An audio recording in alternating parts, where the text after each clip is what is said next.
Welcome everyone to our first Facebook Live here at City Grow HQ. My name's Eric. I'll be going through the first Facebook Live event that we have. So we'll give it a few minutes, people to join in and join in the Facebook Live session we have going on. Excited for those that are tuning into this. Let's start with just kind of an overview on why we're doing these. We're going to start doing Facebook Live events on a pretty regular basis. Really the goal behind it is to provide valuable content, strategies, just different ideas that you can implement at your business or with businesses you work with, all dealing with customer retention. So excited to start doing these types of events and have as many people tune in as we can. Our next one's actually next Tuesday. So Tuesday the 27th, 2:30 p.m. is when that one will be. So keep that on your calendars as well if you want to tune into that next one. Our CEO is going to actually be going through that next week. So for today, first Facebook Live session, just a general idea on what we're going to talk about. I'm going to go over some ins and outs of text marketing, just broad overview on texting in general.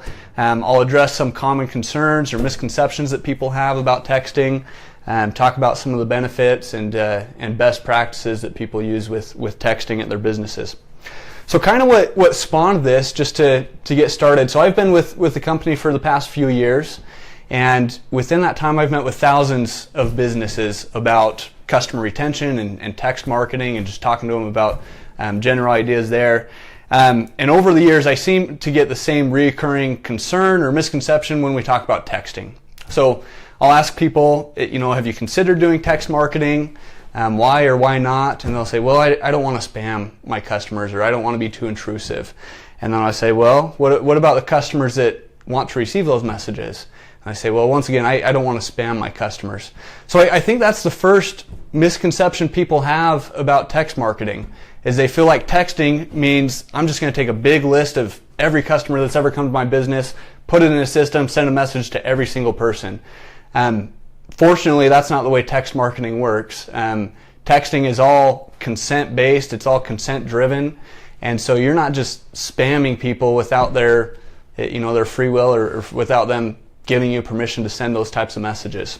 So that's the first thing I wanted to address is, really that misconception of texting really isn't spam. It's all consent-driven. It's people that want to receive those messages. It's not just sending the same message to everybody, regardless of what their interest level is. We make sure it's all consent-driven and it's getting to people that would like to receive those messages. There's actually tons of regulations in place. You have to have permission before you can send a message. And so the people that sign up for those, they want to receive those messages. So it's a perfect channel to go after if that's what they want to receive. So why do text marketing? Why do businesses do text marketing? What are some of the main benefits to it? I found a pretty disturbing stat a few months back. It's been a while, but found this stat that said that more people in America own a cell phone than own a toothbrush, which is kind of disturbing, kind of disgusting actually. But what does that tell us? It tells us that people have cell phones. I think that's pretty, all of us know that. Everyone has a cell phone, and so it can be an effective channel to reach out to your customers via text message. Some other stats that you might be interested in. Texting has a 98% read rate. You send out a text message, it's almost every single person reads that text. It's almost 100%. Along those same lines, 90% of customers read it within the first 10 minutes, so it's instantaneous. You send that out, and once again, 90% of people have read that text within 10 minutes. So the numbers are through the roof. It's really the highest read rate, quickest response rate out of any channel that you can send text or that you can communicate with customers with. Just some comparisons, like email marketing, for instance. Email, the average is 20% read rate or open rate. It takes an average 2.5 days for someone to open an email. So, you compare that with, once again, texting. 98% read rate, takes an average of 10 minutes. Extremely quick, extremely effective because of those numbers. So those are just some general benefits and reasons people do text marketing. Once again, it's one of the highest read rates. It's higher than any other marketing channel that you could use, whether it's social media, emails, mailers, or postcards. Texting is going to get the highest response off of those. So how do you make texting effective? How do you make it work for your business? There's a couple steps you'd have to take. First step before you do anything is you have to collect customer phone numbers. Once again, we don't just take any phone number we have. We collect it from people that want text messages. So not only collecting it, but also gathering consent or permission to send text messages to them. Several ways you can do it. There's numerous companies that do it. I'll go over some of the tools that we have here at CityGrow for text marketing and collecting that data. The most common one, this is more of like a traditional texting approach, is SMS keywords. This is where people text in to subscribe. So I'm sure you've seen it at restaurants or other businesses. Text pizza to a number to get specials. Businesses will put up table tents or posters, just different signage to have people sign up and subscribe to those. So that's kind of the traditional approach. People just text in to sign up.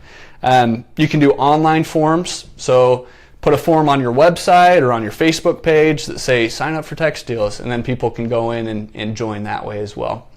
One of the flagship products that we have at CityGrow to collect data, we use a kiosk, a sign up kiosk. Basically, it's an iPad, sits in a stand, usually at your counter. And then if someone wants to get text deals, they put in their phone number on that kiosk and subscribe to the text messages from that point. So once again, all consent driven. You're getting permission along those lines or during that process. That's how people are actually signing up and consenting to that. I guess you could as well just do like a clipboard. People write down their number. Just whatever you're doing, make sure that you're getting that consent. So whether it's a checkbox or something that says, yeah, you can send me text messages, that's the most important thing when it comes down to that. And it's really to your benefit too. You don't want to be that business that spams customers or be the business that just annoys customers with text messages. So make sure that consent is definitely in place there. Best practices for texting, there's several things you could do. The first thing that I would suggest is just know your purpose behind texting. It could be informative, it could be marketing related, so just know your purpose. An example of informative messaging would be, hey, we're closed today because of the weather. Something like that, just giving a basic update with the business. If you're doing a marketing related message, I always recommend have a call to action. So if you're doing a special, say come in, only valid today, and show this text to receive your offer. Just give them something, the customer receiving that text, something to do with the message you're sending. A poor example, a while back we had a client, they sent out a text, simply said, hey, happy Breast Cancer Awareness Day. And not that that's a bad thing, but there was no call to action. And so they called us up and they said, hey, I sent this text, no one's coming in off of it. So we looked at it and it said, hey, happy Breast Cancer Awareness Day. There was no call to action. So make sure if you're wanting to drive customers in because of marketing, make sure there's some kind of call to action or something for the customer to do because of receiving that message. Other things you can do with that, create urgency. So expiration dates, only valid today until midnight. Different things like that. One use per customer, putting limits on it. So different things to create urgency and create a need for people to come in and use it. The other suggestion I have is really just test it out and see what works. The nice thing here at CityGrow, we do free trials, different things like that. There's several things you can do to test it out and see what works for your business. It's going to be different for everyone. There's some general rules or best practices, but the nice thing with texting is you can test it and see like how many people come in off of it. You can test opt-out rates, how many people are unsubscribing when you send them out, and just kind of gauge success from there. What we generally see is we don't want an opt-out rate higher than 2%. And so if you see more people are opting out than the 2%, that's a concern, and maybe you need to switch up either how often you're sending or what you're sending, and just follow some of those best practices there. The other thing is tracking redemption rates. A lot of this comes down to the business. I mean, if you're a restaurant that the average ticket's $5, just gauge how many customers you need to get in off of a text to have it pay for itself. Some basic numbers. Let's say it costs $30 to send a text to 1,000 people. If you get 6 people in, you're breaking even if your cost is $5 per ticket. So just run those numbers and see what works for you. If you're doing a high ticket item, maybe you may not have as high of redemption rates, but it takes less customers to use it to actually get an ROI and have text marketing pay for itself. Another example or best practice is do everything you can to make texting relevant to the customer. Here at City Grow, we help out with that a lot. Here's an example for you. If I go get a haircut today and then tomorrow I get a text saying come in for a free haircut or a discounted haircut, that message just became irrelevant. It became annoying. It became spam. And so make sure those messages are actually relevant to the customer. Like I said, here at City Grow, we do a lot to help with that. We have different tracking capabilities to make sure you're getting the right message to the right customer at the right time, and you know, making sure those messages are relevant to the customer. Just some final thoughts. You know, a text message that costs only a few cents to send, a lot less expensive than something like a postcard where you're paying for postage and the card itself. It's less expensive than other marketing channels. It's a lot easier to keep those customers that have subscribed or get them to come back than constantly paying for new customers to come in. So those are some of the main reasons businesses use texting. Is, once again, it's all consent driven. People are signing up. They want to receive those messages from your business. Those are your customers that are going to come back when you send those messages out. And so really take advantage of texting. Give it a try. If you haven't used texting before, there's no harm in testing it out. Because once again, the only people signing up are the ones that want to receive them. So, you know, give it a test. Try it out at your business. See if it works for you and see what works for you. Also love any feedback that you guys have from, you know, the experience you've had with text marketing or what's worked for you. I forgot to mention at first, if there's any questions, I'm more than happy to answer any questions, whether it's here or at a later time. So let's hear any questions that you guys might have and related to text marketing. Do we have any questions coming in, Mandy? Nope, none so far. Okay.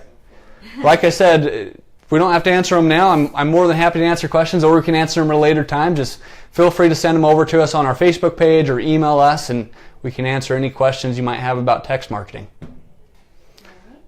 Okay. Well, once again, next Facebook Live is next Tuesday, 2:30. So be sure to tune in. Thanks to everyone that tuned in today. Excited to have you guys join and be part of this as we continue to do these Facebook Live sessions.